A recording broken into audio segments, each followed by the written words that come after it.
जब पैदा हुए वो वक्त कितना सुहाना था। आला हजरत इमाम अहले सुन्नत फरमाते हैं, भीनी सुहानी सुबह में ठंडक जिगर की है। दिल जल रहे थे, जुल्म इंतहा को पहुंच चुका था, लोगों के दिल जल रहे थे। तो आला हजरत फरमाते हैं कि जब सरकार आए तो क्या शान हुई। भीनी सुहानी सुबह में ठंडक जिगर की है, और कलियाँ खिली दिलों की हवा ये किधर की है। कलियाँ खिली दिलों की हवा ये किधर की है। हमारे आपके नबी कहाँ पैदा हुए बताओ? मक्के में, अरब में, मुल्के अरब में पैदा हुए। क्यों मुल्के अरब में पैदा हुए? हिंदुस्तान में हो जाते। अरब में क्यों पैदा हुए? तो तारीख में 2 वजह लिखी है। पहली वजह यह कि अरब दुनिया के बीचों बीच हिस्से में बसा हुआ है। पूरी दुनिया के बीच में अल्लाह ने पैदा करके ये साबित फरमा दिया कि जो नबी पैदा हो रहा है उसकी सल्तनत पूरी दुनिया पे है।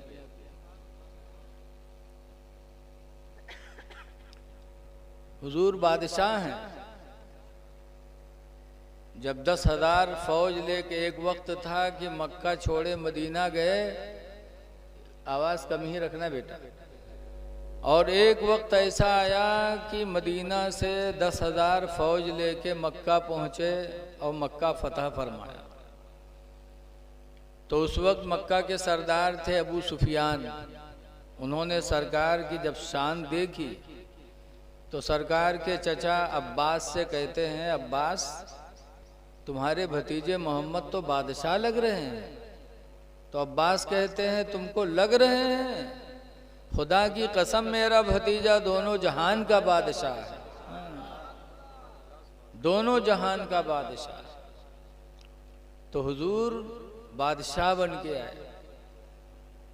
और दूसरी वजह यह है अरब में पैदा होने की कि अरब में बुराइयां बहुत थीं। कत्ल, डाका, सूद का खाना, शराब का पीना, जुआ खेलना, मुर्दार का खाना, माँ बाप को सताना, और ख़ास तौर से औरतों पर जुल्म करना। कि जब कोई औरत बेवा होती, मर्द मर जाता, तो औरत के मुंह पे स्याही लगा करके मक्का वाले, अरब वाले टहलाते थे। और उसके बाद उसके शौहर की लाश के साथ उसकी औरत को भी जिंदा लिटा देते थे। शौहर के साथ मार देते थे, इसे दबा देते थे जिंदा ही। और कभी ऐसा करते थे कि जब औरत बेवा होती तो एक घर में उसको बंद कर देते, बगैर दाना पानी के तड़प के मर जाती। इतना बड़ा जुल्म करते थे। तो इसलिए अल्लाह ने रसूल को ऐसे अरब में भेजा। और जब सरकार आए तो उन्होंने 40 साला बेवा औरत को अपने निकाह में ले करके दुनिया को तालीम दे दी कि बेवा औरत को गले से लगाना ये तुम्हारे नबी की सुन्नत है।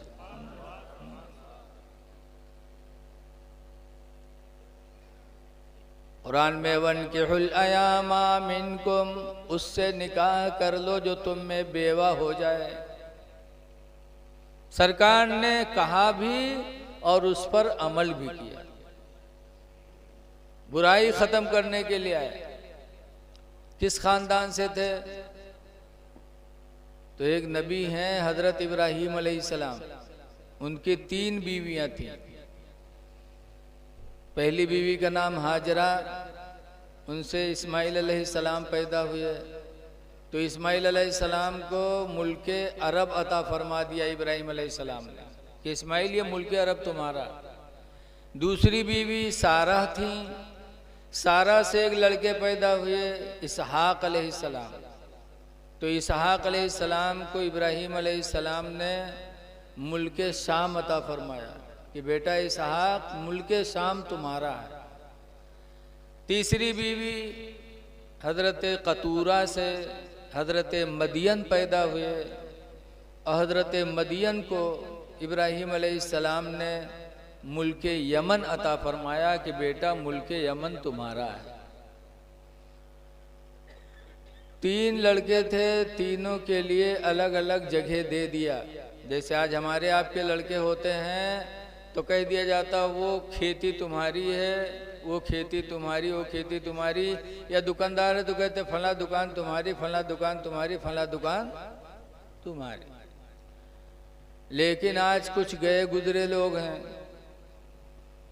कि एक औरत है अगर निकाह में और फिर दोसर शादी की और दोसर की तनी नीक लाग बवाहरे ढुरुक गए, बस सब जमीन वही के लड़के के नामे बैनामा। बोलो ऐसा भी हुआ है कि नहीं हुआ है? अभी मैं अपने इधर बहरेज में एक जगह नवाबगंज गया तो सुना एक साहब थे जिनके दो बीवियां, पहली बीवी से 2 लड़के 1 लड़की और नईकी से 5 लड़के। तो सारी जमीन उन्होंने नईकी के 5 लड़कों के नाम बैनामा कर दिया और पुरनकी के बच्चों को कुछ नहीं दिया। ऐ लोगों, इब्राहीम अलैहिस्सलाम की ये ज़िंदगी हमारे तुम्हारे लिए नमूने अमल है कि अपनी औलादों में इंसाफ करो। अल्लाह कुरान हकीम में फरमाता है इत्तकुल्लाह, ऐ बंदो अल्लाह से डरो, वादिलो बैना औलादिकुम, और अपने औलादों के दरमियान में इंसाफ किया करो, इंसाफ करो। आज देखा जाता है कि कोई लड़का कहीं है इंजीनियर बना दी, जरा इको बंद करो यार, बंद नहीं किया अभी, पूरे इको बंद कर दो। एक लड़के को इंजीनियर बना दिया, एक को घसियारा बना दिया। अब इंजीनियर जो बन गया वो तो राजा बन के चमक रहा है और जो बेचारा खेती में जुटा रहा वो गरीबी की जिंदगी बसर कर रहा है। अपने सब बच्चों को इल्म और हुनर बराबर बराबर दो, इंसाफ करो। हजरत इब्राहीम अलैहिस्सलाम के निकाह में 3 बीवियां थीं। आज उनका नाम स्टेज पे लिया गया, किताबों में लिखा है, इंशाअल्लाह क़यामत तक लोग लेते रहेंगे। बोलो ये दर्जा इन औरतों को कैसे मिला कि आज उनका नाम लिया जा रहा है? हजारों साल गुजर गए लेकिन आज उनका नाम लिया जा रहा है। यही नहीं पूरी दुनिया में लिया जा रहा है। वजह यह है कि इन औरतों के मर्तबे बुलंद हुए किसके वजह से? एक नबी के निकाह में पहुंच जाने की वजह से है। औरतों के दर्जे झट से बुलंद होते हैं, कुछ ना पढ़े हों और डॉक्टर से अगर बिहाव हो जाए तो फौरन डॉक्टरेन के ओहदा पाए जाते हैं। बोलो पाती कि नहीं पाती? चाहे को गोली न जाने तो डॉक्टरेन। हाफिज जी के निकाह में हो जाए तो फौरन हफ्जैन, चाहे अलहम्दो याद न हो लेकिन हफ्जैन होगी। बोलो ऐसा होता है कि नहीं होता है? प्रधान के निकाह में आएगी तो प्रधानिन। इनका दर्जा मर्दों से बुलंद होता है। ऐसे ही रसूलुल्लाह सल्लल्लाहु अलैहि वसल्लम की बीवियां नबी के निकाह में जब आईं तो कुरान की आयत नाजिल हुई। अल्लाह ताला ने कुरान हकीम में नबी के औरतों के दर्जात की फजीलत बयान की है। क्या है आयत करीमा? जिसका मफहूम यह है कि ईमान वालों,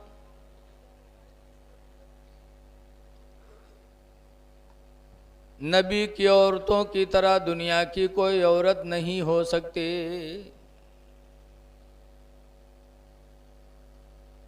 नबी की औरतों की तरह दुनिया की कोई औरत नहीं हो सकती। कुरान में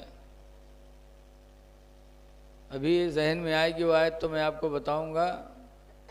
बहरहाल औरतों के दर्जे बुलंद होते हैं शौहरों से, इसीलिए शौहर का दर्जा औरत पर बुलंद है। जो औरत शौहर को राज़ी कर ले जाए, हदीस पाक में है अय्युमा इमरातिन मातत, जो औरत मर गई व ज़ौजुहा अन्हा राज़िन, और उसका शौहर उससे राज़ी रहा, फ़दख़लतिल जन्ना, तो सरकार फरमाते हैं वो औरत जन्नत में दाखिल होगी जिसका शौहर राज़ी रहा। रसूलुल्लाह सल्लल्लाहु अलैहि वसल्लम इब्राहीम अलैहिस्सलाम के बेटे इस्माईल अलैहिस्सलाम की नस्ल से पैदा हुए। सरकार का पूरा घराना सखी था, पूरा घराना। एक मर्तबा हज़रत अली शेर खुदा की बारगाह में कुछ लोग आए, कहने लगे अली आप कहते हो कि आपके नबी बहुत सखी हैं,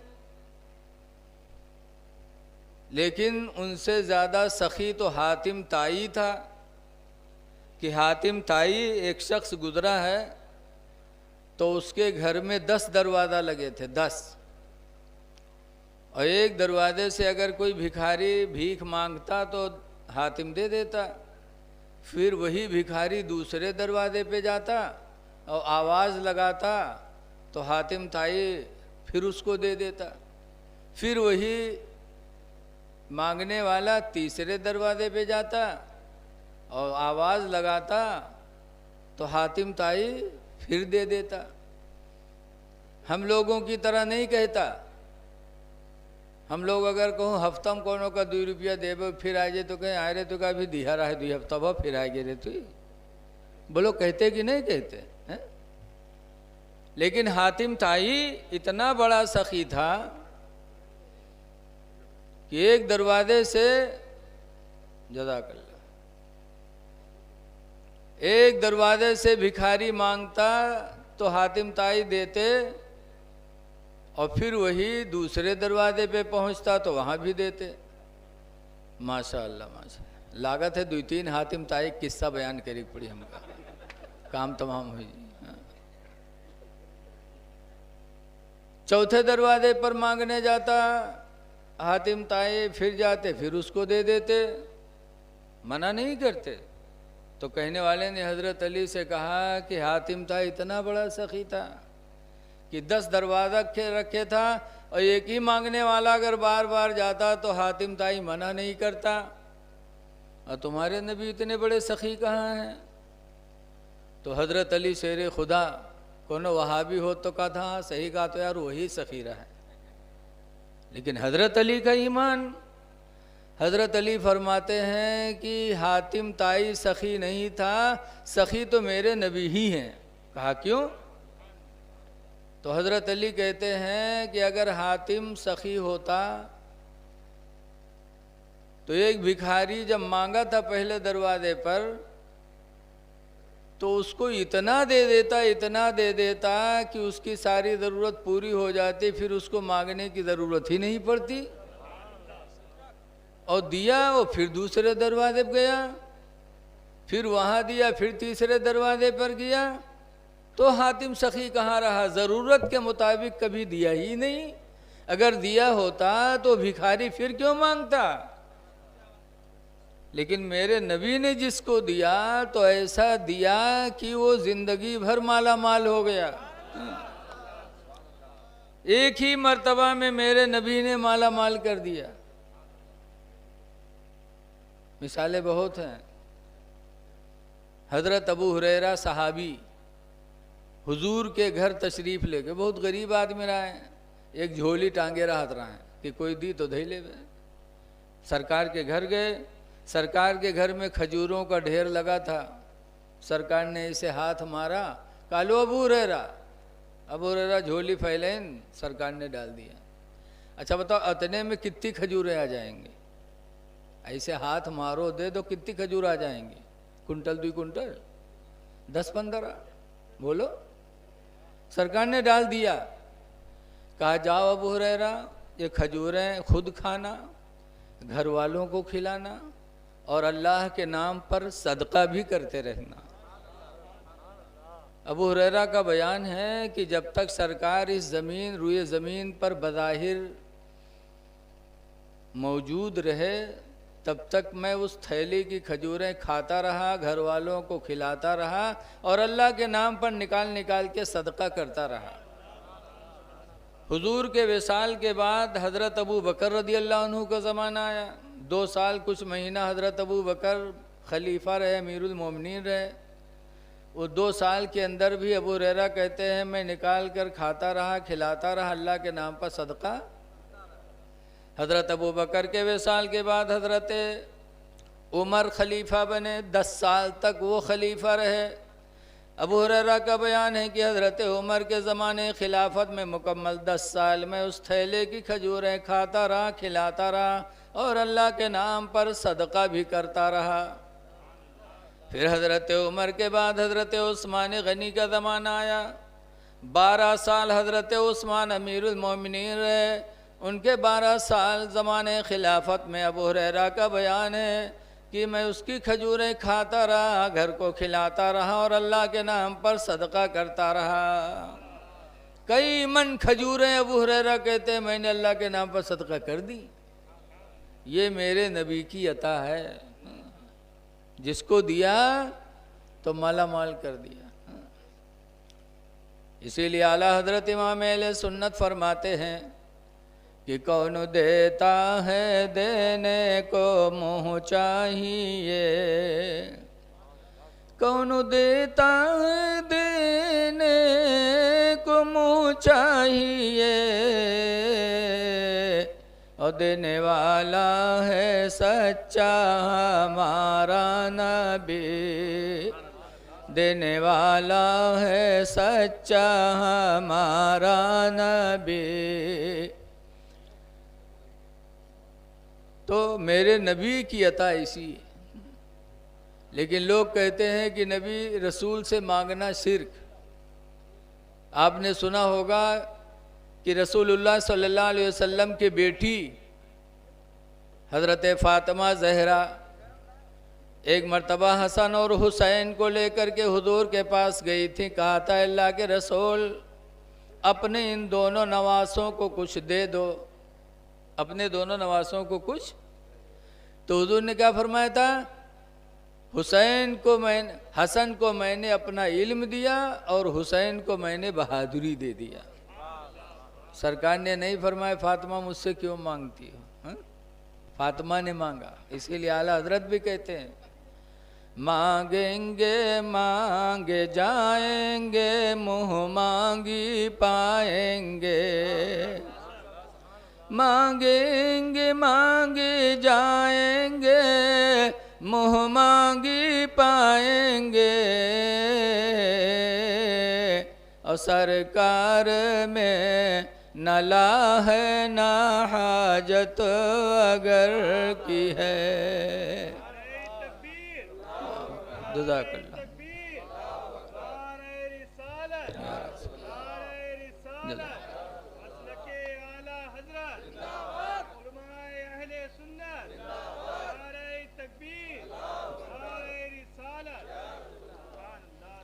सरकार ने जिसको दिया माला माल कर दिया।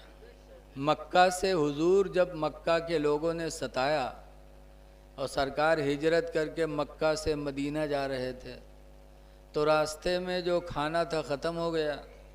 सख्त भूख लगी सरकार को तो एक झोपड़ी नज़र आई। उस झोपड़ी में सरकार गए तो वहाँ एक औरत थी जिसका नाम था उम्मे माबद। उम्मे बुढ़िया थी। कहा बूढ़ी माँ मुझे भूख लगी है, कुछ खिला सकती हो? कहा बेटा कुछ भी नहीं है। तो एक बकरी उसके घर में खड़ी थी। रसूलुल्लाह सल्लल्लाहु अलैहि वसल्लम फरमाते हैं बूढ़ी माँ अगर इजाज़त दे दो तो मैं उस बकरी का दूध दूह के पी लूँ। तो बुढ़िया ने कहा देख नहीं रहे हो बदन में उसके जान नहीं है, हड्डी हड्डी है, सिर्फ थन भी सूखा हुआ है, क्या दूह लोगे? सरकार ने फरमाया बूढ़ी माँ तुम इजाज़त दे दो तुम दूह ले। तो बुढ़िया गुस्सम कहे जाओ दूही लो, गुस्सम बोली। लेकिन अल्लाह के रसूल गए, जैसे उसके थन में हाथ लगाया उसका थन भी भर गया, बदन भी मोटा हो गया। सरकार ने दूध लगाया, पहले बुढ़िया को पिलाया, अपने साथियों को पिलाया, खुद पिया। फिर बुढ़िया के घर में जितने बर्तन थे सब बर्तनों को मंगाकर सरकार ने दूध दूह करके भर दिया, भर दिया। सरकार चले गए, लेकिन रवायतों में आता है कि वो बकरी मुसलसल 18 साल तक वैसे ही दूध देती रही। 18 बरस तक वो बकरी वैसे ही दूध देती रही। घर में जितने बर्तन थे सब दूध से भर जाते थे। ये हमारे नबी का मौजिज़ा है। नबी की सीरत सुन लो मेरे भाई, जिस नबी की मिलाद में आए हो, क्योंकि अल्लाह ताला ने फरमाया है कि नबी की ज़िंदगी तुम्हारे लिए नमूने अमल है। नमूने। सरकार ने किसी से रोज़ी मांग कर नहीं खाई। जैसे हम मौलाना हो गए तो नाई है तो चले जेबे को मालदार घरे बैठ जेबे तो चाय पानी तो मिलबे करी तनी, बोलो। या रास्ता में हम लोग गए थे, तनी प्यास लाग या चाय लाग तो चाय पिए जो चाहा तो सोचा जाता है यार इधर कौन मिले वाला कौन है, ताकि जो 10-50 खर्च वाला बच जाए। हुए जावा जी रोका जी तो वो चाय पानी करे। लेकिन रसूलुल्लाह की ज़िंदगी कैसी थी? सीरत की किताबों में पढ़ो। सरकार थोड़ा बड़े हुए तो उन्होंने अपने चचा अबू तालिब का बोझा कम कर दिया और तिजारत करना शुरू कर दिया। पैसे तो थे नहीं, सरकार यतीम बन के पैदा हुए और सरकार को गरीबी पसंद थी। दौलत कहाँ थी सरकार के पास। लेकिन एक बात याद रखो, गरीबी दो तरह की। हमारी आपकी गरीबी कैसी है? इस्तिरारी, मजबूरी वाली। वो तो हम तुम में कोई गरीब होना चाहता है? बोलो यार, हाँ नहीं करो। कोई गरीब होना चाहता है? हम नहीं चाहते हैं, हम पैसे के पीछे भागा करी थे। गरीब होना कोई नहीं चाहता, लेकिन फिर भी हम में तुम में गरीब हैं तो हमारी तुम्हारी गरीबी इस्तिरारी है। इस्तिरारी माने मजबूरी वाली। और रसूलुल्लाह की गरीबी कैसी थी? इख्तियारी। सरकार दुआ मांगा करते थे, ऐसी दुआ मांगते थे कि शायद हम लोगों ने न मांगी होगी। और मांगे जुओ नहीं चाहते वो दुआ। सरकार 3 दुआ मांगते थे। क्या मांगा करते थे? अल्लाहुम्मा अहीनी मिस्कीना, या अल्लाह तू मुझे मिस्कीन की ज़िंदगी नसीब कर दे, मिस्कीन की ज़िंदगी दे दे। और कहते थे वह अमितनी मिस्कीना, और या अल्लाह तू मुझे मिस्कीन की मौत अता फरमा। और तीसरी दुआ करते थे वहशुरनी फी जुमरतिल मसाकीन, और या अल्लाह तू क़यामत के दिन मुझे मिस्कीनों के झुरमुट में उठा। सरकार की ये दुआ होती थी, अल्लाह मुझे मिस्कीन की ज़िंदगी दे दे और मिस्कीन की मौत दे दे और मिस्कीन के झुरमुट में क़यामत के दिन तू मुझे उठा ले। सरकार को गरीबी बड़ी पसंद थी, लेकिन सरकार को गरीबी पसंद थी, मजबूरी वाली गरीबी नहीं थी। हदीस पाक में हुज़ूर ने फरमाया था अपनी बीवी आयशा से, या आयशा लौ शीतु, आयशा अगर मैं चाह लूँ, लसारत मइया जिबालुज़्ज़हबे, अगर मैं चाहूँ तो मेरे पीछे पीछे सोने के पहाड़ चला करें। लेकिन मैंने गुर्बत को पसंद फरमाया। तो सरकार गरीब थे, माल तो था नहीं, तो दूसरों का माल लेते थे और मुल्के शाम में जा कर के बेचते थे। फिर जो नफ़ा होता था ला करके मालिक को देते थे, तो मालिक उसमें से मेरे नबी को मजदूरी देता था। तो सरकार वो अपनी रोज़ी खाते थे। इस तरीके से पता चला कि सरकार की सुन्नत है कि इंसान को अपने आप को किसी पर बोझ नहीं बनाना चाहिए। अल्लाह ताला हिम्मत दे तो इंसान खुद अपनी मेहनत की कमाई खाए, ये मेरे नबी की सुन्नत है। किसी का बोझा ना बनो। लेकिन आज कुछ लोग हैं, अगर कोई मेहमान आ जाए तो बढ़िया बढ़िया खवाए दो तो जाए कि नाम ही नहीं लेते। हाँ, ऐसे भी मेहमान हैं। एक मेहमान रहा है तो उके एक रिश्तेदार तनी कोटेदार रहा, उके कोटा चलत रहा, बहुत मालदार आदमी, तो उके यहाँ जाए तो बढ़िया बढ़िया पावे, तो जाए 2-4 दिन रहा तो के घरे चला आवे, दूसरे दिन फिर बेग लेके पहुँच जाए, फिर बेचारा खवावे पियावे। हफ्तन पड़ा रहा है और आवे और 1 दिन के बाद फिर पहुँच जाए। मियाँ बीवी बेचारे बहुत परेशान। एक दिन दोनों कहा, हाय अल्लाह, ये लागत है बिल्कुल हमारे घर निगामा बसाए ले से, कैसे ही से छुट्टी मिले, आई तो आए दिन दोबारे खड़ा रहा था। तो दोनों सल्लाह की हिन, कोटेदार और कोटेदारीन। अभी कोटेदार के निकाम है तो कोटेदारीन होंगी, तो सल्लाह की हिन कि अब की आवे, वैसे हम तुम झगड़ा करे शुरू कर दी, तो लामोहाला देखी तो चला जी। दोनों सल्लाह बनाए लीन, इत्तेफाक से आदत के मुताबिक बेग लेके पहुंचा घर में। जब घर में पहुंचा तो बीवी के कुछ बर्तन उठावे, बस खड़बड़ाइस तो बर्तनवा जब बाजा तो मर्दवा डांटिस, कहिस क्या करते रे, वह कुछ बोली, वही कुछ बोला, वह दोनों में तू मैं हो तो वह मारपीट चालू हो गया। अब मारपीट चालू हो गए तो औरतिया चिल्ला चिल्ला रोवे लग। तो मेहमान सोचिस का बताया, न हम आए हुए न हमरे खातिर गिलास उठावे जात और न झगड़ा हो, तो शर्म लाग कुछ, तो बेचारा उठाइस बेग वो वापस होएगा। जैसे वापस निकला घर से, वैसे औरतिया जो रोवत रहा दौड़ी और झट से दरवाज़ा बंद किया। और बंद करे के बाद अपने आदमी से कहा था, अल्लाह का शुक्र है कि हम और आप प्रोग्राम में कामयाब हो गए, छुट्टी मिला। तो मर्दवा कहा थे, देखो हम कत्ते होशियार हैं, तुमका मारा बहुत है लेकिन चोट नहीं लागे दिखा, चूँकि प्रोग्राम पहले से बना रहा है झगड़ा के, इन मारा बहुत है लेकिन चोट नहीं लागे दिखा। तो औरतिया कहा थे, रोई हमू बहुत हैं लेकिन आंसू सबको नहीं गिरे हैं। हाँ। तो मेहमान बाहर बेग लिए खड़ा रहा है, कहिस गए हमू नहीं हैं, दरवाज़ा खोलो। हाँ, गए हमू नहीं।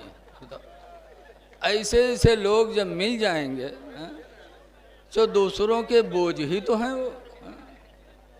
अपने आप को किसी के लिए बोझा न बनाओ, नबी की ज़िंदगी सामने रखो, खुद मेहनत की कमाई खाओ, ताकि लोगों के बीच में तुम्हारी इज्जत सलामत रहे। तुम खुददार बने रहो।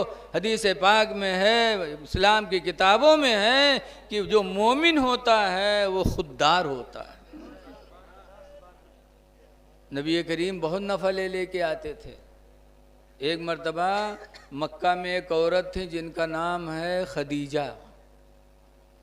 2 मर्तबा बेवा हुई थी। एक मर्तबा शादी किया अतीक से, 2 लड़के पैदा हुए, अतीक का इंतकाल हो गया, खदीजा बेवा हो गई।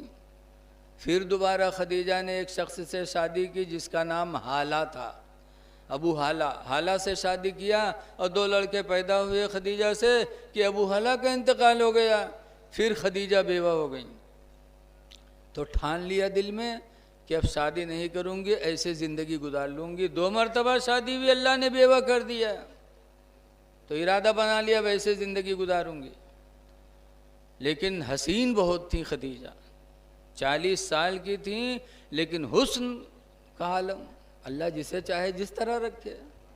बोलो भाई, कुछ तो जवानी में यहाँ पुरिखा नज़र आवत हैं और कुछ पुरिखा हो जाते तब वो जवान नज़र आते हैं, ऐसा होता है।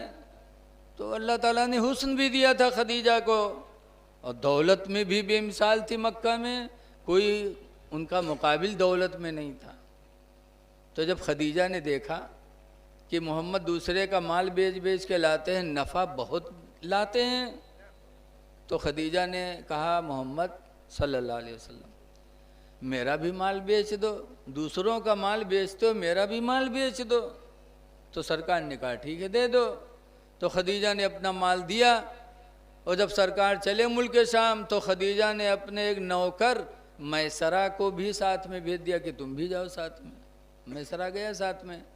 अच्छा, उस ज़माने में काफ़िले आते थे जाते थे, कोई आज आ रहा है कोई काल जा रहा है। मुल्क शाम से तिजारत होती थी मुल्क अरब की, जैसे आज बम्बई लोग जाते हैं तो कोई गांव का जा रहा है, कोई आ रहा है, कोई जा रहा है, कोई आ रहा है, तो ऐसे उस ज़माने में भी था। तो मक्का में लोगों ने बताया कि कल मोहम्मद सल्लल्लाहु अलैहि वसल्लम माल बेच चुके हैं, कल वो मुल्क शाम से मक्का आएंगे। तो खदीजा उस दिन अपने घर की छत पर चढ़ गई और मुल्क शाम का रास्ता देखने लगी कि आज मेरा माल बेच के मोहम्मद आ रहे हैं।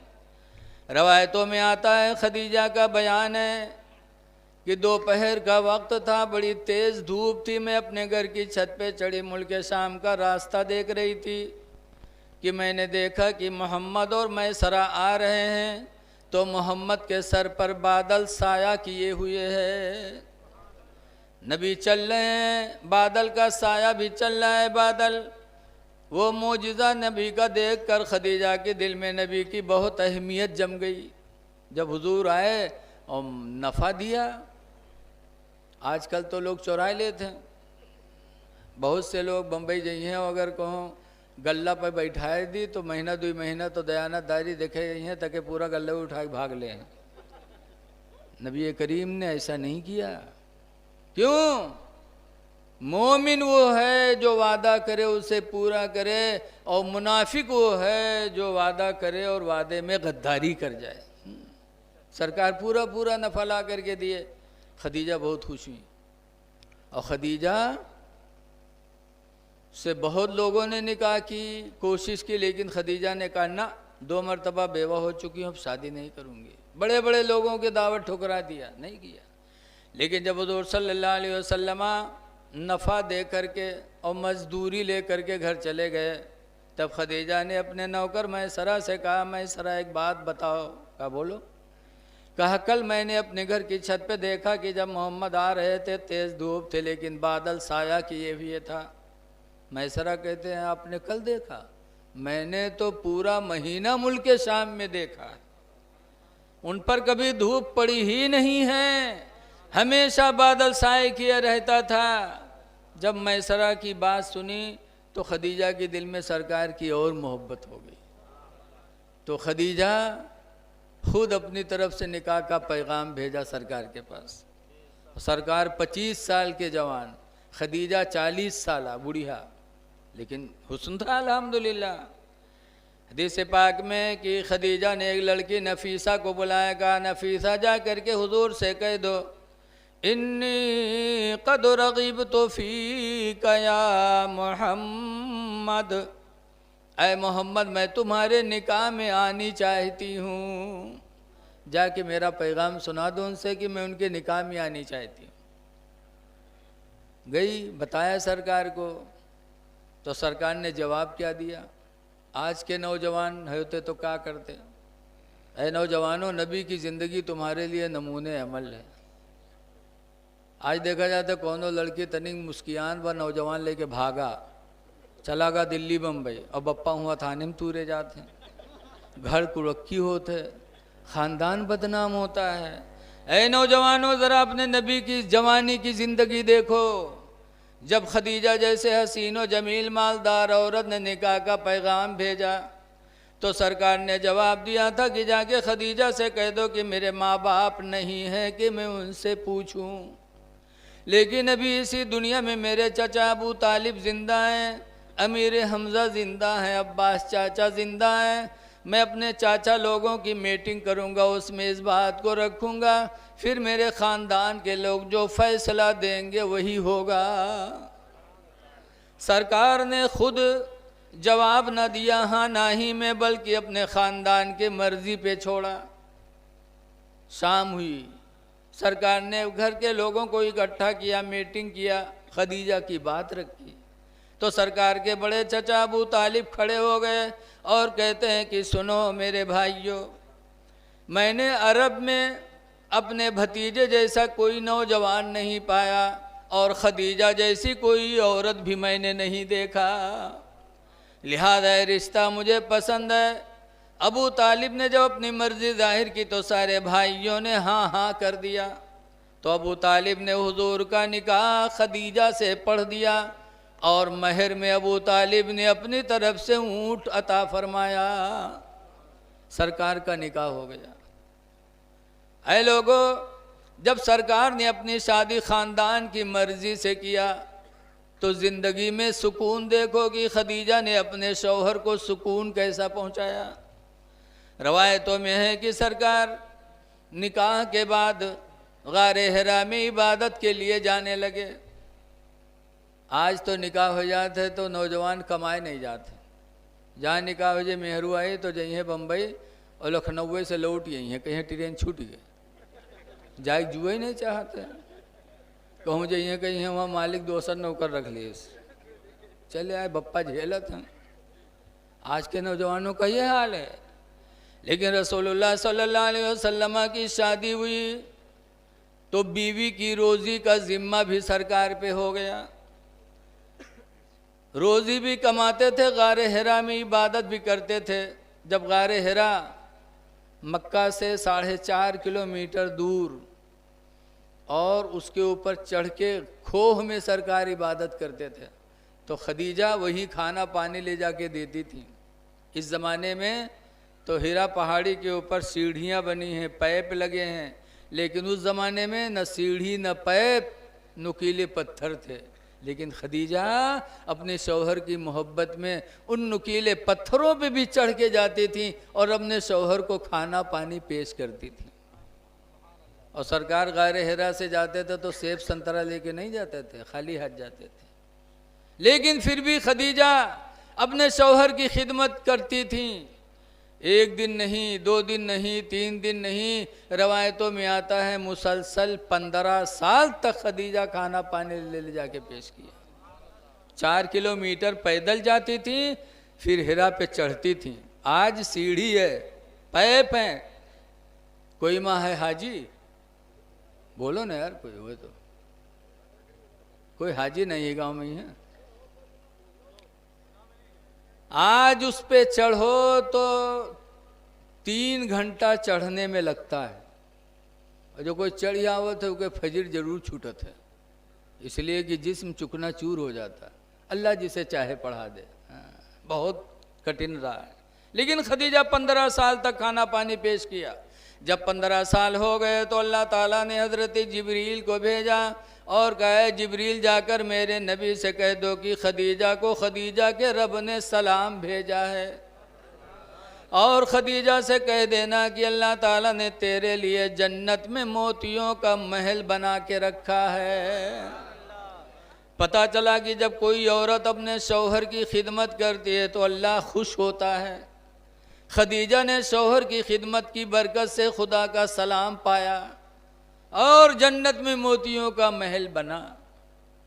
15 साल तक ले जाके खाना पानी दिया, और जब सरकार की उम्र ज़ाहिर 40 साल की हो गई तब गारे हिरा में हज़रत जिब्रील कुरान लेके आए।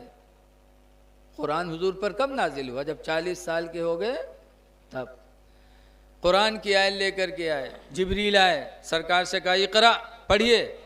सरकार ने फरमाया माना बेकारिन, में नहीं पढ़ता। फिर जिब्रील ने कहा इक़रा, पढ़िए। सरकार ने फरमाया माना बेकारिन, मैं पढ़ने वाला नहीं। तब जिब्रील ने हुजूर को अपने सीने से लगाया और कहा इक़रा बिस्मि रब्बिकल्लज़ी खलक़, अपने उस रब के नाम से पढ़िए जिस रब ने तुम्हें पैदा किया है। जब जिब्रील ने इतना कहा तो मेरे नबी ने पढ़ना शुरू कर दिया। जिब्रील चले गए, सरकार को तकलीफ़ हुई, चूँकि कुरान नाजिल हुआ था। और कुरान वो किताब है कि अल्लाह ने 28वें पारे में कहा है कि लौ अंज़लना हादल कुरान अला जबलिन, अगर इस कुरान को मैं पहाड़ पर उतारता, लराइतहु खाशिअम मुतसद्दिअम मिन खशियतिल्लाह, तो अलबत्ता अल्लाह के डर से तुम उसको टुकड़ा टुकड़ा देखते। पहाड़ बर्दाश्त नहीं कर पाता। वो कुरान नबी पर नाजिल हुआ तो इंसान होने के नाते नबी को कुछ तकलीफ़ हुई, तो सरकार गारे हिरा से निकले, मक्का गए, अपने घर में पहुँचे। बुखारी की हदीस में है कि अपनी बीवी खदीजा से कहते हैं ज़म्मिलूनी ज़म्मिलूनी या खदीजा, ऐ खदीजा मुझे चादर ओढ़ाओ, मुझे चादर ओढ़ाओ। खशीत वाला नफसी, मुझे अपनी जान का डर लग रहा है, खदीजा चादर ओढ़ाओ। तो खदीजा ने जवाब क्या दिया था? आजकल की औरतें होती तो कहती और हुआ जाओ रोजे रोज, और जाओ हुआ रोज रोज, बोलो। लेकिन वारे खदीजा, अल्लाह ताला उन पर रहमत की बारिश नाजिल करे, जब अपने शौहर को परेशानी में देखा तो सुकून की बोली बोली। बुखारी की हदीस में खदीजा ने कहा था, कल्ला वल्लाहि ला युखज़ीक अल्लाहु अबदा, हरगिज़ नहीं, खुदा की कसम, खुदा आपको कभी रुसवा नहीं करेगा, आपको परेशान नहीं करेगा। आप क्यों परेशान हैं? क्यों? इन्नका लतसिलुर रहमा, इसलिए कि तुम दूसरों पे रहम करते हो। जब तुम दूसरों पे रहम करते हो तो अल्लाह तुम पर रहम करेगा, अल्लाह तुमको रुसवा नहीं करेगा। वतहमिलुल कल्ला, और कमज़ोरों का बोझ लाद लाद के पहुँचाते हो। सरकार जिसका बोझ गरुआ देखते देखते कि गर्दन झुक रही है तो सरकार उसके बोझ को अपने सर पर रख करके उसके घर पहुँचा दिया करते थे। और आज हम लोग नाम के मौलाना बन गए। अगर कोई कह देते नहीं मौलाना यार बोरा उठवाई दो तो माथा सिकुड़ जाता है, क्यों हमसे कहा थे बोझ उठवाई दो। अगर कोई सुन ली तो हो गए चूतिया कहूँ के, तो क्या मौलाने मिले रहे बे, लाओ हम उठवाई थे। लेकिन ऐ लोगों, नबी की ज़िंदगी देखो, जो इमामुल अंबिया हैं, रसूलों के रसूल हैं, वो दूसरों का बोझ गरुआ देखते थे तो अपने सर पर उठा के उसके घर पहुंचाते थे। जैसे कि आपने सुना होगा, एक दिन सरकार जा रहे थे, एक बूढ़िया अपन गठरी लिए बैठ रहे रास्ता पर। सरकार गए, पूछा बूढ़ी माँ कैसे बैठी हो, कोई ज़रूरत? तो कहा एक ज़रूरत है। कहा क्या? कहा बेटा गठरी लेके चलना था, मजदूर की तलाश में हूँ कि ये गठरी लेके चलना था। कहा कहाँ लेके चलना है? कहा मक्का से इतनी दूर ले जाना है जहाँ मोहम्मद की आवाज़ कानों में ना आए।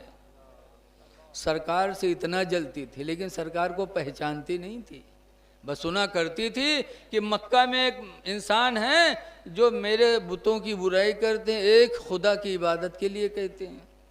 जलती थी लेकिन पहचानती नहीं थी। तो कहा, हुजूर ने कहा कि मोहम्मद से इतनी क्यों तकलीफ आपको कि मक्का छोड़ रही है मोहम्मद से? कहा बेटा तुम्हें नहीं पता है, वो हमारे बुतों की बुराई करता है और एक खुदा की इबादत का हुक्म देता है। कहता ला इलाहा इल्लल्लाह, इबादत के लायक कोई नहीं है मगर अल्लाह ही है। इसलिए उसकी बोली सुनते सुनते कान पक गए। आज मैंने इरादा कर लिया कि मक्का के बाहर खेतों में रह करके ज़िंदगी गुजार लूँगी, लेकिन उसकी आवाज़ सुनना गवारा नहीं है। माअल्लाह। सरकार ने फरमाया तो बूढ़ी माँ मैं तुम्हारी गठरी लेके चलूँ? कहा बेटा मैं तो मजदूर की तलाश में ही हूँ, ले चलो। सरकार ने उसकी गठरी सर पे रखी, बुढ़िया आगे आगे, सरकार पीछे पीछे। मक्का के बाहर गई और मक्का के काफ़ी दूर जाने के बाद बुढ़िया कहते बेटा अब यहीं गठरी रख दो, लगता है कि यहाँ उसकी आवाज़ नहीं आएगी, मैं यही ज़िंदगी गुजार लूँगी, मैं बुतों की बुराई सुनना गवारा नहीं करूँगी। मैदान में ज़िंदगी गुजारना गवारा कर रही हूँ, लेकिन बुतों के खिलाफ सुनना गवारा नहीं करूँगी, यहीं रख दो। सरकार ने रख दिया। फिर सरकार चलने लगे तो बुढ़िया ने कहा बेटा मजदूरी अपनी ले लो। सरकार फरमाते नहीं बूढ़ी माँ, मैं तो तुम जैसे बीमारों और कमज़ोरों की खिदमत के लिए दुनिया में पैदा ही किया गया हूँ। अरे बेटा ऐसा तो कोई अरब में हमको इंसान नहीं मिला कि काम करो पैसा न ले लो। कहने नहीं मैं पैसा नहीं लेता। तो बुढ़िया ने कहा बेटा अपना नाम बता दो, और जब मोहम्मद का मामला ख़त्म होगा मैं मक्का आऊँगी तो तुमको तलाश करके इसकी मजदूरी ज़रूर तुमको दूंगी। तो सरकार ने फरमाया बूढ़ी माँ नाम न पूछो। कहने बेटा नाम बताना पड़ेगा। कहा नहीं नाम मत पूछो। बुढ़िया ने कहा नहीं बेटा नाम ज़रूर बताना पड़ेगा, तुम जैसा इंसान तो मैंने देखा नहीं कि काम कर दिया पैसा नहीं ले रहे हो। तब सरकार सर नीचे करके कहते हैं कि बूढ़ी माँ ये वही मोहम्मद है जिसके लिए तुमने मक्का छोड़ा है, ये वही मोहम्मद है जिसके लिए मक्का छोड़ा है तुमने। बुढ़िया की निगाह खुल गई। अरे आप ही हो? कहा मैं ही मोहम्मद हूँ। बुढ़िया कहती खुदा की कसम अगर तुम ही मोहम्मद हो तो मुझे यकीन है कि तुम्हारी नबूवत और रिसालत झूठी नहीं हो सकती। तुम्हारा जैसा इंसान खुदा की कसम मैंने इस ज़मीन पे कभी नहीं देखा। बेटा अगर तुम ही मोहम्मद हो तो मुझे यकीन आ गया कि तुम्हारी रिसालत भी सच्ची, नबूवत भी सच्ची है। मैं कलमा पढ़ती हूँ ला इलाहा इल्लल्लाह मुहम्मदुर रसूलुल्लाह सल्लल्लाहु अलैहि वसल्लम। ये मेरे नबी की शान थी। कमज़ोरों का बोझ उठा उठा के सरकार पहुँचाते रहते थे। खदीजा कहती हैं अल्लाह आपको रुसवा कहाँ करेगा। व तक्सिबुल मादूमा, और आप यतीमों और बेवाओं को कमा कमा के खिलाते हो। व तक़रीद दईफ़ा, और मेहमान की इज़्ज़त करते हो। तईनु अला नवाइबिल हक़्क़ी, और हक़ पर तुम दूसरों की मदद करते हो। जब आपका इतना अच्छा काम है तो अल्लाह ताला आपको कभी परेशान नहीं करेगा। क्या खदीजा हैं, 15 साल तक खाना पानी ले जाके दिया और घबराहट देखी तो सुकून की बोलियां भी बोल रही हैं ताकि शौहर को सुकून मिले। ये सुकून खदीजा से कैसे मिल रहा था। मेरे पैगंबर को शादी किया था तो ख़ानदान की मर्ज़ी से किया था। ऐ नौजवानों तुम भी अपने माँ बाप की मर्ज़ी से शादी करो। माँ बाप की मर्ज़ी से शादी करोगे, उनकी दुआएं शामिल रहेंगी। इंशाअल्लाह दुनिया में भी खुश रहोगे, आखिरत में भी खुश रहोगे। हाँ, अपनी मर्ज़ी से करोगे तो कहूँ फांसी लगे हो, कहूँ सल्पास गई हो। बहुत से ऐसे होता है। मेहरवा नहीं आओ, बहुत से ये मदरसा में कबहूँ मौलाना मौलवी सलाम न करी हैं। और जब ये मामला है तब यहीं मदरसा में बड़े उससे कहें हज़रत सलाम वालेकुम। पूछो कहा बात, क्या रहे हज़रत कोई तबीज़ बनाए दो। कहा बात, ये मेहरवा नहीं आया था तबीज़ बनाए दो। बताओ उके खाते तबीज़ बनवाए यही हैं। अल्लाह के डर से कभी नहीं रोएंगे, बीवी ना आएगी तो रोएंगे। एक मरतबा हम हमारे इलाके के एक मुल्ला जी हैं, दोनों लोग जा रहे थे तो रायबोझा स्टेशन है, वहाँ पहुँचे तो अब मुल्ला जी पूरी खा तो उनके मामा कत्ते पूरी खा हुई हैं। बताओ बोलो, जैसे हमार मामा कत्ते जवान हुई हैं, जवान हुई हैं हमारे मामा, हमसे ज़्यादा बुढ़वा हुई हैं। तो मुल्ला जी बूढ़वा, उनके मामू कत्ते बुढ़वा, और रायबोझा स्टेशन पर बैठ रो में। हम लोग यही तरह ननपारा देखा का तो कहा बात काहे रो तुम। तो कहीं भैया भाई टेरिनिया गए हैं, वही टेरिनिया से तुम्हार मामी अपने मैका गई हैं तो वही हमारे रोई थे बैठ। तो मुल्ला जी कहीं कहा बते पर गए मामू ने तब तमाचा मारी तुमरे हम का गई हैं तो लौटी है ना हुई। आजकल हाल ये है। ऐ लोगों माँ बाप की मर्जी से शादी करो, अल्लाह उसमें खैर व बरकत अता फरमाएगा। खदीजा सरकार के लिए सुकून की ज़िंदगी थी। इसीलिए जब खदीजा का इंतकाल हुआ 25 साल सरकार के निकाह में रहीं और उनसे बच्चे कई पैदा हुए, 2 लड़के और 4 लड़कियां।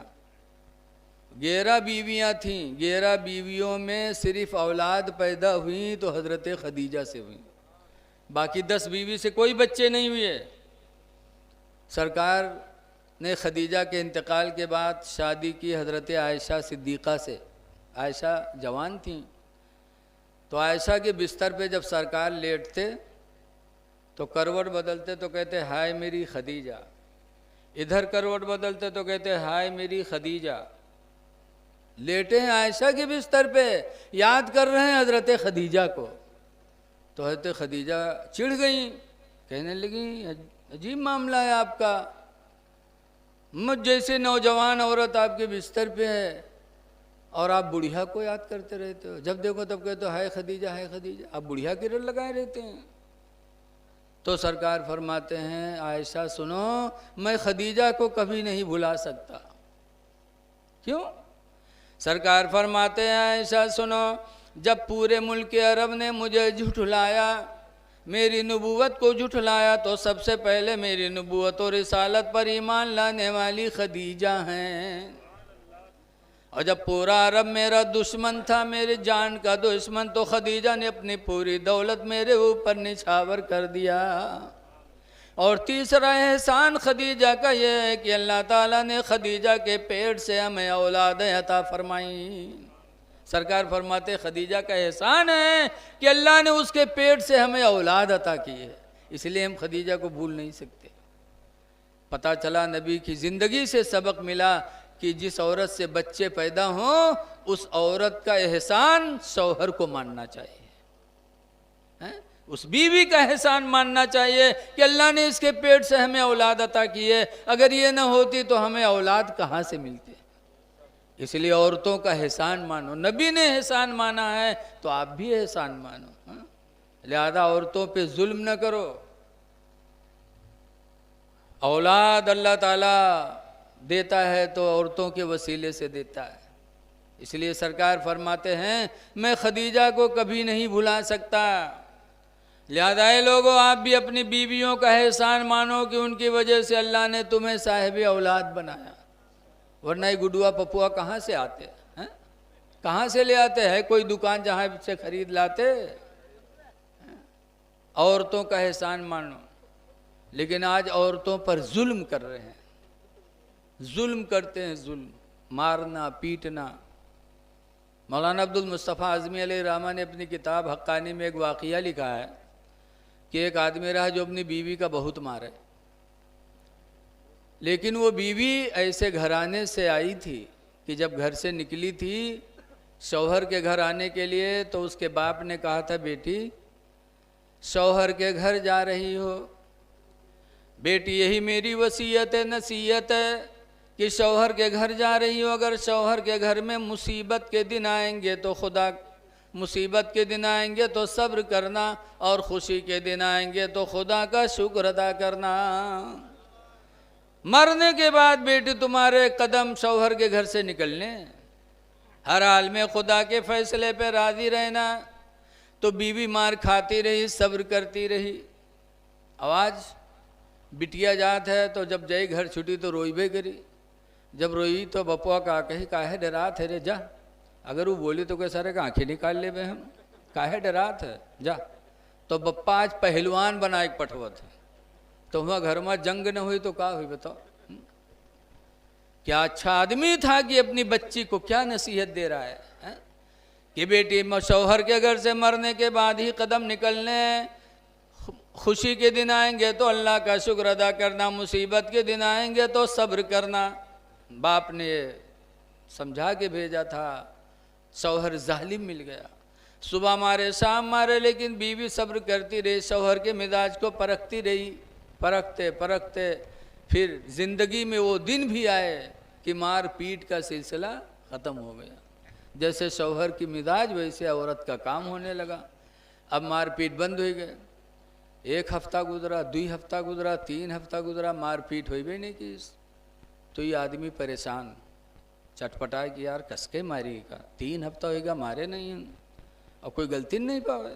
एक दिन मुहारिम ठाल सोचे कि यार क्या कौन जुगाड़ से मारी, तो एक जुगाड़ समझ में आवा कि जे मछली ले आई और मछली ला के घर में रख दी, और जब खाना बनाए के तैयार करी हमका भलई, जब हम बैठबे खाना खाए तो पूछबे कि सब मछली बनाए हैं रे, तो अगर कहीं सब बनाए हैं तो ये कह के मरबे कि सब कहे बना डाले रे, आधी मछली कल खातिर रख दी थी, कल का खेबे रे।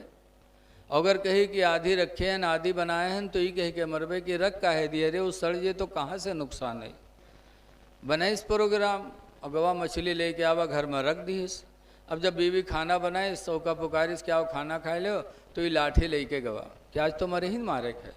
बैठा बीवी ने खाना रखा तो ये पूछा था सब मछलियाँ बनाए हैं, तो मूड हलईस, जैसे हलईस वैसे ही लाठी उठाईस के सब काहे बना डाले रे, कल का कही बेरे आधा कल खाते रख दी थी।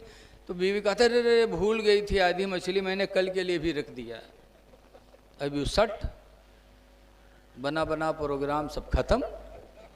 अब बैठ न खाना की तरफ निगाह, सारी बातें खत्म हो गई। तो खैस तो 2-4 लुकमा, लेकिन अब हलक में जाए नहीं, बना बनाओ प्रोग्राम फेल हो गया। तो थोड़ा बहुत खैस तक उठ गया।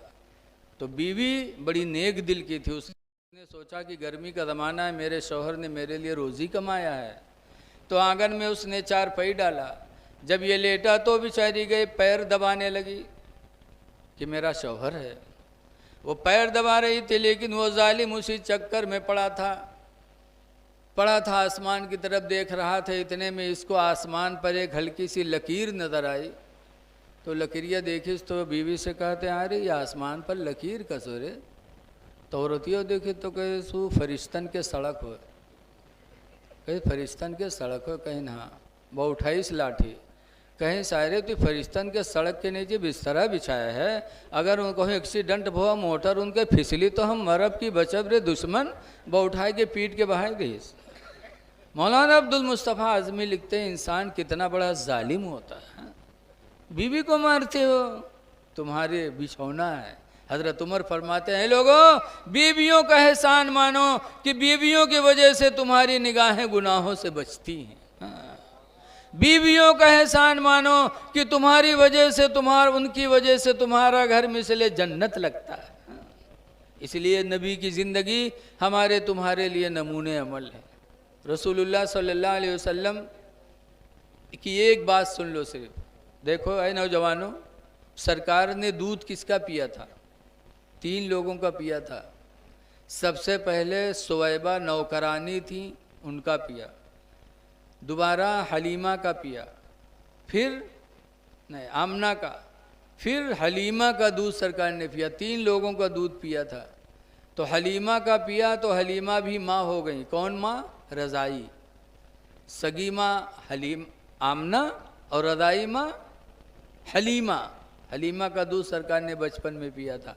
अच्छा, कैसे पिया था? मुफ्त पिलाया था हलीमा ने? नहीं, पैसा लेके पिलाया था। उनके घर के चाचा दादा पैसा देते थे हलीमा को, तो नबी को दूध पिलाया था हलीमा ने। लेकिन सरकार ने देखो हलीमा का क्या सेवा किया। लिखा है 58 साल के सरकार हो गए और 58 साल की उम्र में जंगे हुनैन की लड़ाई लड़ी, और हुनैन की लड़ाई लड़कर के ताइफ की तरफ से वापस आए। मक्का से 35 किलोमीटर दूर मकामे जिराना पर सरकार बैठे, सहाबा बैठे, तो सरकार खाना निकाल कर सहाबा को बांटने लगे। अबू तुफैल कहते हैं, इज़्जाअत इम्रातुन कि अचानक एक औरत आ गई। सरकार खाना बांट रहे थे सहाबा को कि इतने में एक औरत आ गई। तो फरमाते हैं फ़क़ाम लहा रसूलुल्लाह, तो सरकार उस औरत की ताज़ीम के लिए खड़े हो गए। व बसत लहा रिदाहु, और रसूलुल्लाह ने अपनी चादर उनके लिए बिछा दिया। बुढ़िया बैठ गई। सरकार खिला भी रहे, मोहब्बत से देख भी रहे बुढ़िया को। तो जो लोग नहीं पहचानते थे बूढ़ी औरत को, उन लोगों ने पूछा लोगों से, मन हिया, ये कौन बुढ़िया है कि जिसके लिए सरकार खड़े भी हो गए, चादर बिछा के बिठा के खिदमत भी कर रहे हैं, देख भी रहे हैं, कौन बुढ़िया है? तो जो पहचानते थे उन लोगों ने फरमाया, हिया उम्मुहु अल्लती अर्दातहु, ये रसूलुल्लाह की माँ हलीमा है जिन्होंने बचपन में इनको दूध पिलाया था। ऐ लोगों, अपने नबी की ज़िंदगी देखो। है नौजवानों, हलीमा ने दूध पिलाया था पैसा लेकर, लेकिन आज 58 साल के बाद रसूलुल्लाह ने देखा तो मेरे नबी ने ताज़ीम किया, खड़े हुए, बिस्तर चादर मुबारक भी बिछा के बिठा लिया। ऐ नौजवानों, आज तुम अपनी सगी माँ का बिस्तरा नहीं बिछा पाते, सगी माँ आती है तो हम खड़े नहीं हो पाते। अल्लाह कुरान में फरमाता है, वख़फ़िद लहुमा जनाहज़ुल्लि मिनर रहमा, ऐ मेरे बंदो अपने माँ बाप के लिए अपने बाजुओं को झुका दिया करो। अब्बा को देखो तो ताज़ीम में खड़े हो जाओ, झुक भी जाओ, बाजुओं को झुका लो। माँ को देखो तो अपने बाजुओं को झुका लो। कुरान का हुक्म है माँ बाप की ताज़ीम करो, नबी की सुन्नत है माँ बाप की ताज़ीम करना। लिहाजा नौजवानों, अपने माँ बाप की ताज़ीम करो। और नबी ने चादर बिछाई थी, उनकी सुन्नत समझते हुए अपने माँ बाप के लिए बिस्तरा बिछा दिया करो, तो नबी की सुन्नत का सवाब भी पाओगे और माँ बाप की दुआएं भी मिलेंगी। इसलिए अपने माँ बाप की खिदमत करो, माँ बाप को मोहब्बत भरी निगाहों से देखो। हदीस शरीफ में है कि हर गुनाह अल्लाह माफ़ करेगा, हर गुनाह माफ़ करेगा, लेकिन एक गुनाह ऐसा है जो अल्लाह कभी माफ़ नहीं करेगा। हज भी कराओ तब भी माफ़ नहीं करेगा। वो कौन सा गुनाह है?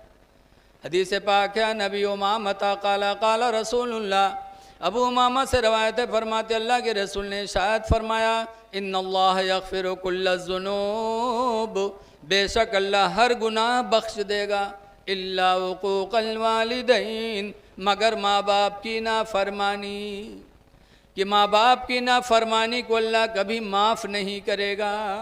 इसलिए नौजवानों, अपने माँ बाप की फर्मा बरदारी करो, इनकी नाफरमानी खुदा तुम्हें कभी माफ़ नहीं करेगा। इनकी फर्मा बरदारी करोगे, इनकी दुआएं मिलेंगी, दुनिया भी अच्छी होगी, आखिरत भी अच्छी होगी। एक बात आखिरी और कह रहा हूँ, चूँकि अब टाइम ज़्यादा हो गया है। नबी की सीरत है एक बात, क्या कि सरकार अपने विसाल के टाइम पैदा हुए तो रब्बे हबली उम्मती, अल्लाह मेरी उम्मत को बख्श दे, और आखिरी वक्त जब सरकार का विसाल हुआ तो क्या फरमाया? हज़रत आयशा कहती हैं कि सरकार के सामने एक तसला रखा था जिसमें पानी भरा हुआ था, सरकार की जाकनी का आलम था, आखिरी वक्त था, तो सरकार ने अपने हाथों को पानी में रखा और दो बोली फरमाई। क्या बोली बोली थी? है मुसलमानों, अगर नबी से सच्ची मोहब्बत है, जैसे अपने बाप से मोहब्बत होती है, और बाप का जब इंतकाल होने लगता है, बाप अगर आखिरी वक्त कोई बात कहता है तो बच्चा ज़िंदगी भर उसको याद रखता है कि मेरे बाप हमारी ये बोली बोल के गए थे। रसूलुल्लाह हमारे माँ बाप से ज़्यादा मेहरबान हैं। सरकार आखिरी टाइम क्या बोल के गए? आखिरी टाइम था, सरकार तसले में हाथ रख करके फरमा रहे थे, अस्सलातु वमा मलकत ऐमानुकुम, ऐ लोगों मैं तो जा रहा हूँ बज़ाहिर, लेकिन तुम लोग दो चीज़ों का ख्याल रखना, अस्सला नमाज का ख्याल रखना, वमा मलकत ऐमानुकुम और अपने मातहतों का ख्याल रखना, कि जो तुम्हारे मातहत हैं, बीवी, गुलाम, मजदूर, औलाद, भाई बहन, उनका ख्याल रखना, उन पर जुल्म न होने पाए और तुम्हारी नमाज भी न छूटने पाए। इसलिए लोगों, अपने नबी से सच्ची मोहब्बत है तो अपने नबी की आखिरी बोली को दिल में बिठा लो, इन नमाज को न छोड़ो। नमाज इंशाअल्लाह हमें दुनिया में भी बख्शवाएगी, दुनिया में इज्जत देगी, आखिरत में भी इज्जत देगी। नमाज पढ़ो अगर नबी से मोहब्बत है। सरकार ने फरमाया कुर्रतु ऐनी फी सलाह, मेरी आँखों की ठंडक नमाज में। एक जगह हदीस में आया, बैनल ईमान वल कुफ्र तर्कुस सलाह, ईमान और कुफ्र में फ़र्क क्या है? ईमान और कुफ्र में फ़र्क क्या है? तो सरकार ने फरमाया तर्कुस सलाह, नमाज का छोड़ना। नमाज छोड़ा तो मोमिन, और नमाज छोड़ा तो कुफ्र किया, और नमाज पढ़ लिया तो उसने ईमान को हासिल कर लिया। इसलिए नमाज़ें पढ़ो, नमाज में बड़ी बरकत है, दुनिया में भी इज्जत। हमने तो बहुत करीब से देखा, हमारा गांव खन्नापुरवा जंगल के दारे है, अक्सर लोग लकड़ी चुराए चुराए काटते हैं, पकड़े जाते हैं, मारे जाते हैं, फिर काटते हैं। एक दफ़ा 3 ठोरे पकड़ के 3 आदमी, और पकड़ के गए रुपईडीहा नेपाल बॉर्डर पे थाना है, वहाँ लेके बंद की पुलिस। उसके बाद जब दरोगा जी चाय वाय पीब है तो उठाइन पट्टा, तीनों का मारे चले। तो मैं एक ठोर बहुत चालू रहे, बस जैसे दरोगा जी के हाथ में पट्टा देखिस कि यहाँ रावत है, वह उठा बजट से नेत बांध दिस, और 2 ठोर सिधक के बैठे रही गए। तो उनके दोनों जुट गए दरोगा जी, उनका दोनों के यहाँ मारी नवारी न मार वार के जब उके लंग बढ़े, ब फिर उठा झप से नेत बांध ली। तो दरोगा जी बाहर से लौट गया है, फिर उन्होंने दोनों जुट गया, उनका दोनों मारे, उके लंग जब देखें तो उके नमाजें नहीं ख़त्म हुए, सलाम फेरे कि नेत बांधे फिर ठाड़, घंटाहन गुजर गया, उके नमाजें नहीं ख़त्म। उन्हीं दोनों बेचारे बारी बारी मारे जाएं।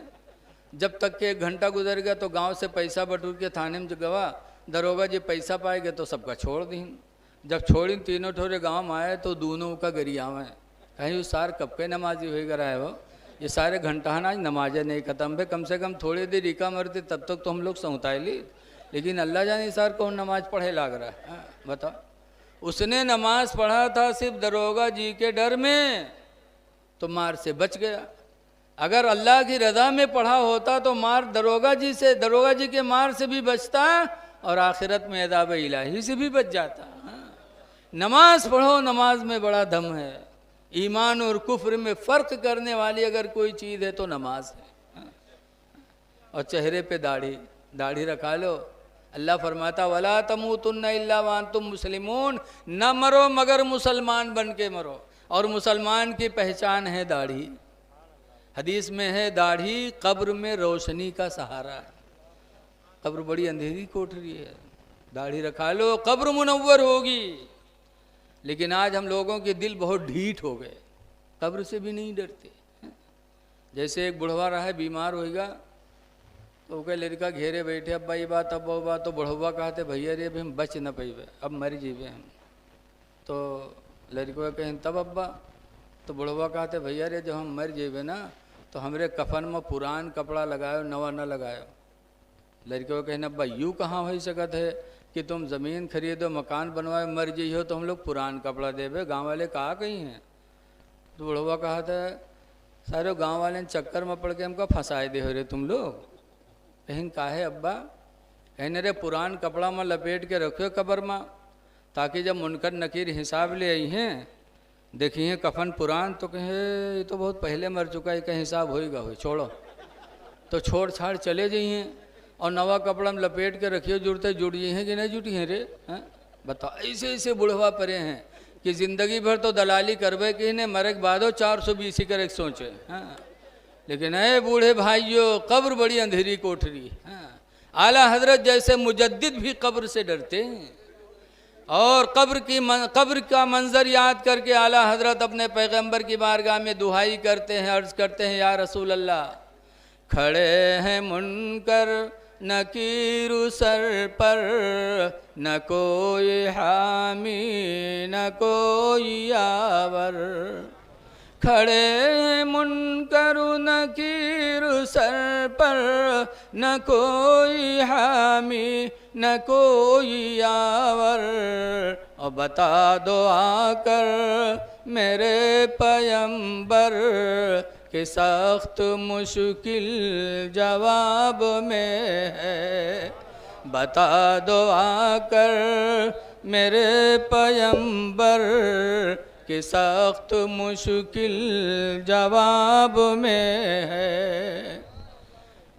लोगों थोड़ा और बोलो, मरने की तैयारी कर लो। मरना बरहक है, मौत आएगी, दाढ़ी रखाओगे तब भी, नहीं रखाओगे तब भी। बोलो मौत आएगी, किसी को रहना नहीं। ये हिंदुस्तान में जब अंग्रेज़ जुल्म किए हिंदुस्तानियों पर, तो अंग्रेज़ों से जिहाद के लिए कौन तैयार हुआ था? उलमाए किराम। और 16,000 आलिम हिंदुस्तान की आज़ादी के लिए शहीद हो गए। कितने आलिम शहीद हुए? 16,000 आलिम को अंग्रेज़ों ने कत्ल करा दिया था। आलिमों ने खून दिया तब ये हिंदुस्तान आज़ाद हुआ। आज सबसे गिरी निगाह से मौलवियों को देखा जाता। 16,000 आलिम शहीद हुए थे, जिनमें एक मौलाना मुरादाबाद के थे, मौलाना किफ़ायतुल्लाह मुरादाबादी। तो अंग्रेज़ों ने उनको फांसी दिया था। जब फांसी के फंदे पे गए तब अंग्रेज़ों ने कहा था आखिरी वक्त है तुम्हारा कोई ख्वाहिश? ये फांसी के सुना है दस्तूर में दाखिल है कि जब किसी को फांसी दी जाए तो आखिरी वक्त उसकी कोई आरज़ू पूछी जाए। तो अंग्रेज़ों ने पूछा मौलाना किफ़ायतुल्लाह कोई ख्वाहिश है? तो कहा एक ख्वाहिश है। कहा क्या? कहा एक कलम दे दो, एक कागज़ दे दो। कलम कागज़ दिया अंग्रेज़ों ने। वो सोचत रहा है कि सेब मौसमी के जूस उस मंगी आखिरी टाइम में, लेकिन जूस नहीं मांगा था, न खाना मांगा था, बल्कि कलम और कागज़ मांगा था। कलम और कागज़ लिया। फिर मौलाना किफ़ायतुल्लाह मुरादाबादी ने उस पर लिखा था। क्या लिखा था? कहता है अंग्रेज़ों तुम समझते हो कि हम इनको फांसी दे देंगे तो तुम हमेशा दुनिया में रहोगे? सुन लो, लिखा था कोई गुल बाकी रहेगा ना चमन रह जाएगा, कोई गुल बाकी रहेगा, ना चमन रह जाएगा। और एक रसूलुल्लाह का दीने हसन रह जाएगा। एक रसूलुल्लाह का दीने हसन रह जाएगा। और हम सफ़ीरो बाग में हैं, कोई दम के चहचहे। हम सब मुसाफिर हैं और ये दुनिया बाग है। जैसे एक परिंदा बाग में जाता है, चहचहाता है, फिर उड़ जाता है, ऐसे हम सब मुसाफिर हैं, इस दुनिया में आए हैं, फिर उड़ जाएंगे। फरमाते हैं कि हम सफ़ीरो बाग में हैं, कोई दम के चहचहे। हम सफ़ीरो बाग में हैं, कोई दम के चहचहे। और बुलबुलें उड़ जाएंगी, सूना चमन रह जाएगा। और बुलबुलें उड़, या रसूल अल्लाह।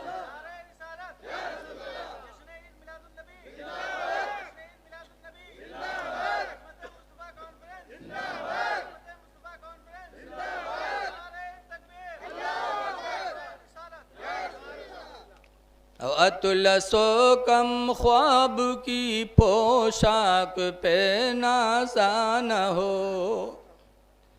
मखमली गद्दों पे और अच्छे पोशाक पे नाज न करो।